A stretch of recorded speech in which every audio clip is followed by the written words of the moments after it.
Finding the density of a irregularly shaped object, an object where you can't measure the length, the width, and the height. So finding the mass part is the same as a regularly shaped object. We're going to use the scale to do that. And when you do use the triple beam balance, you put your object on there. You're going to look at the sliders. You always move the higher slider first, so I can see that this is less than 100. I'm going to bring that back down. Next, I'm going to go by tens and work my way over. All right. So 60 is too much, so I know this must be in the 50s. And then I slide this over right here until it balances out.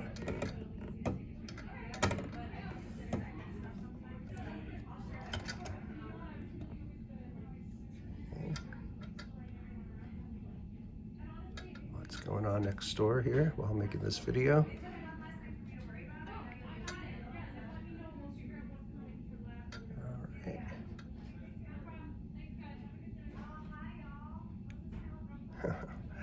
All right, so I balanced this out.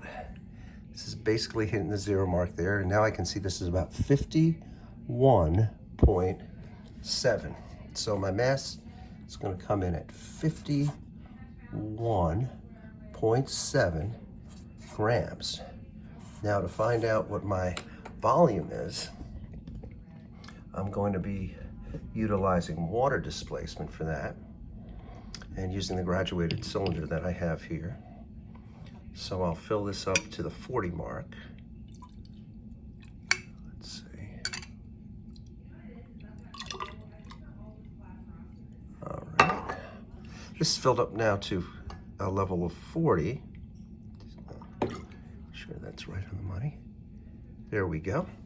And I'll take my sample and I'll slide it down the side here. I don't want to drop it in, or it'll drip water onto the sides, but this has now gone up to 47, approximately 47 on here. So I started off at 40 milliliters. The water rose up to 47 milliliters, and if I subtract the two, I have a 7 milliliter difference. So to find the density now, I'm going to use my calculator here and put 50, whoops, got to turn that on first, 51 divided by 51.7 divided by 7, and that gives me 7.385 and so on. I'm going to take this out to one decimal place and get 7.4. So the density is 7.4, and in this case the units would be